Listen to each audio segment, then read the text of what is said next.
Hello, welcome fellow pop culture geeks and nerds. Today for you I want to talk about James Bond. Yes, this isn't exactly the video I was planning to do. I do still intend to do my video on Godzilla 1998, but this was a simpler video to do, so I wanted to go ahead and get this channel rolling. So today with James Bond, now that we are celebrating 60 years of the character, I wanted to talk about the timeline of James Bond.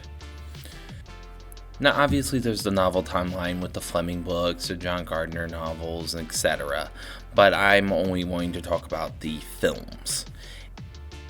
And I just want to talk about the Eon production films. So films like Never Say Never Again and Casino Royale 1967 will not be addressed in this video.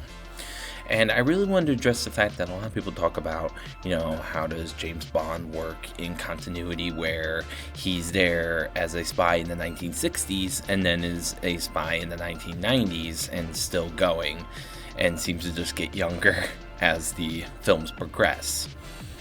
And for the most part, it's just because it was a very loose continuity. I will just initially say, this is my personal belief. It's just a very loose continuity. It just keeps updating itself as the films progress and as they change that actor.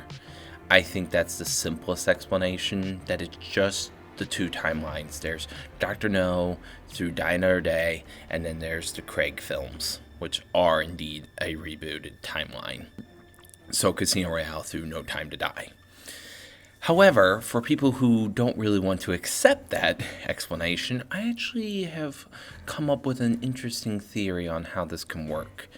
I feel like someone else has mentioned this. I feel like I've read this in a comment somewhere in like a forum, but I cannot remember and could not find the original post, so I'm making this video on it. So I'm not even going to suggest that this is 100% my idea, but I've never seen anyone post any videos on it, so I want to propose this one out to you. This is what I call the James Bond 3 timeline theory. So, to start off with the 3 timeline theory. Timeline number 1. Timeline number 1 is Dr. No, 1962, through A View to a Kill, 1985. This is Connery, Lazenby, and Moore. The reason why I say this works as the first timeline is the fact that Connery and Moore were pretty similar in age.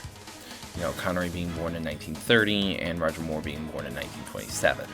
So, for James Bond to be in his early 30s in 1962 and then be almost 60 by 1985 is not a stretch, and Roger Moore definitely looks old. Now, it doesn't exactly explain why he's able to do what he's able to do in that film, but once again, we're in the super spy world, so it's not exactly the issue with this timeline. Now, obviously, Lazenby was younger than both of them, but that's not really a concern in this timeline. But we have connections with these 3. Obviously, we start off with the first 5 Connery films, then we jump into Our Majesty's Secret Service, and we have, of course, the infamous scene where we see him with the watch from Russia with Love, and we see him with, Honey Rider's knife and that sort of thing. We also then get references, of course, to the death of Tracy with Roger Moore, so there's definitely a continuity. We also see him actually go to the grave of Tracy Bond, who is supposed to have said died in 1969 when Our Majesty's Secret Service came out.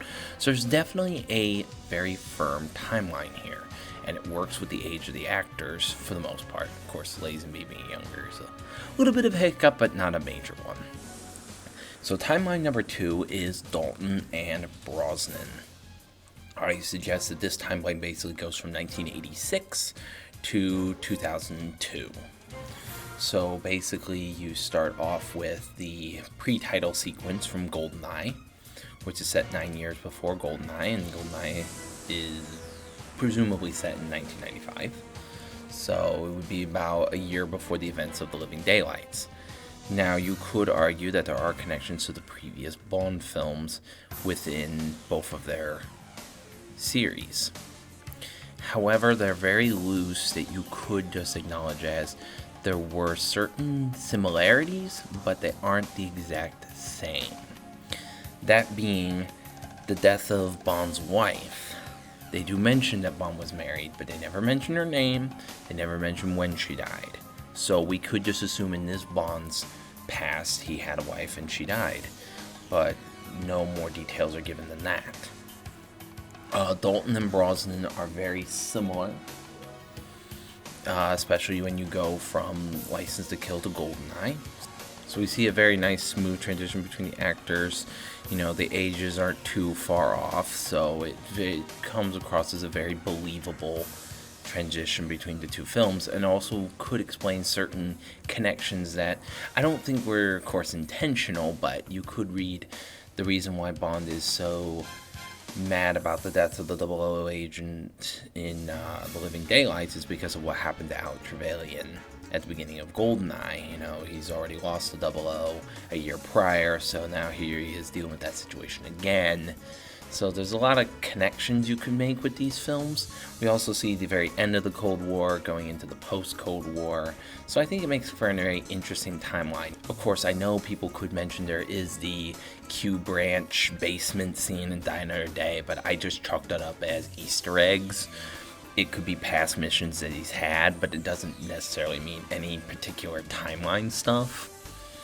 Obviously, that's probably one of the biggest problems with the 3 timeline theory. And to be honest, I don't actually subscribe to this theory, but if you really want the Bond series to make sense to you, this is one way I propose you can do it. You have Connery, Lazenby, and Moore. Then you have Dalton and Brosnan in another timeline. And then, of course, Craig. I don't really have to explain his timeline. It's pretty well established and set. And they definitely were paying more attention to continuity with that film. But I don't think there's really any way you can try to wedge Craig into the rest of the timeline.